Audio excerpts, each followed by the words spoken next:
Aslam.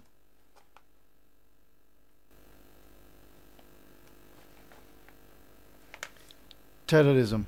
According to the authors, as described in the book I mentioned, terrorism, the calculated employment of violence, or the threat of violence by individuals, subnational groups, and state actors to attain political, social, and economic objectives in violation of law intended to create an overwhelming fear in a target group larger than the victims attacked or threatened, is as old as civilization itself. Yet, unlike their historical counterparts, present-day terrorists have introduced into contemporary life a new scale of violence in terms of conventional and unconventional threats and impact. The internationalization and brutalization of modern terrorism make it clear that we have entered into an age of super and cyber terrorism with its serious implications concerning national, regional, and global security concerns. Perhaps the most significant dangers are those relating to safety, welfare, and rights of ordinary people, the stability of the state system, the health of economic development, the expansion of democracy, and perhaps even the survival of civilization itself. Now, briefly, I would like to add a kind note here that criminals never succeed. Books relay this, films relay this, that criminals never succeed. If they do succeed, they live in fear of failure. They live in fear of being caught up too.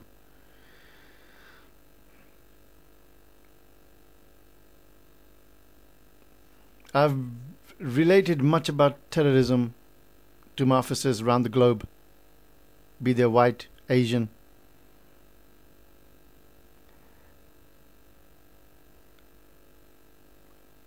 And I've related the agenda. If you want to recap, it's up to you about what terrorism is and who these people are.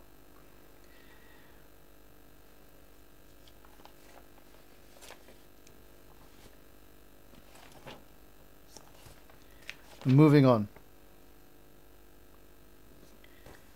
Osama bin Laden's Al-Qaeda, a profile of a terrorist network. Al-Qaeda emerged from the Mektab al-Khidmat, MAC, the Afghan Mujahideen service offices, around 1989.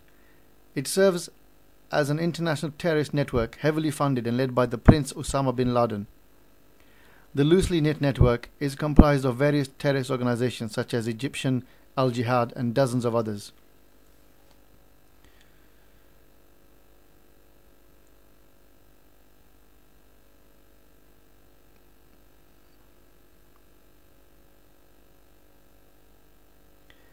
Picture a sweet shop.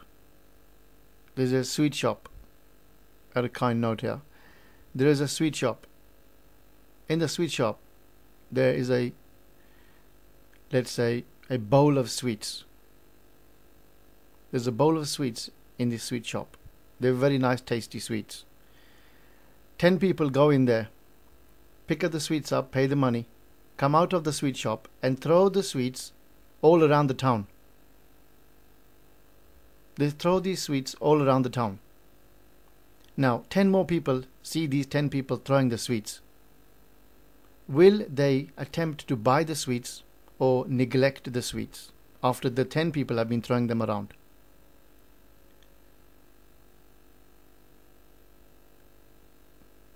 In my opinion,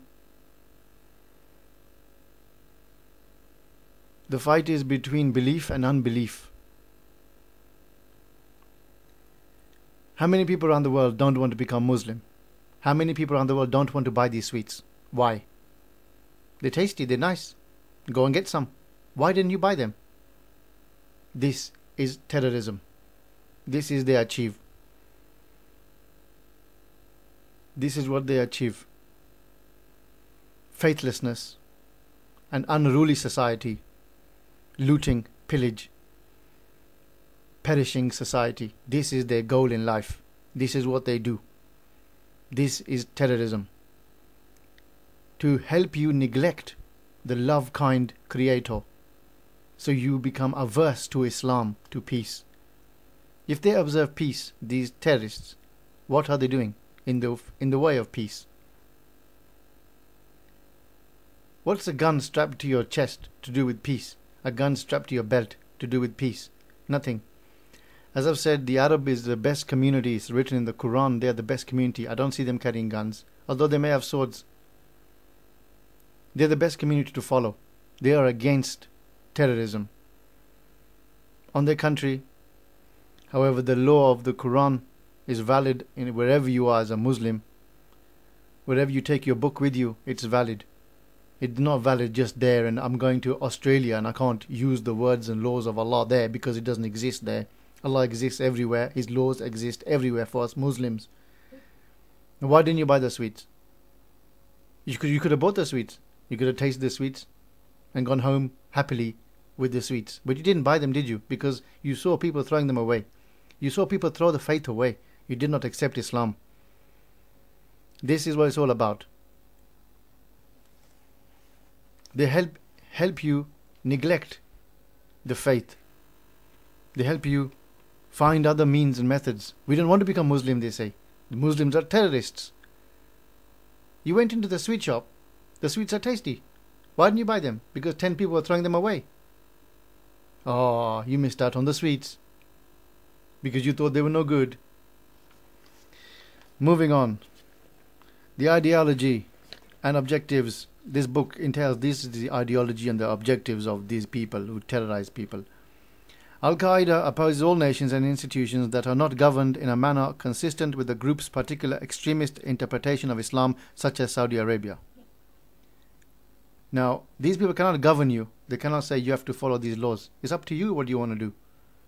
They can't force you. If anyone can force you, is the Saudi Arabian people can say to you and force you and tell you, listen, you should be following Islam or we're going to do this. But they're not. They're the best community. So you don't listen to anyone else. You listen to what the Arab Muslims are saying.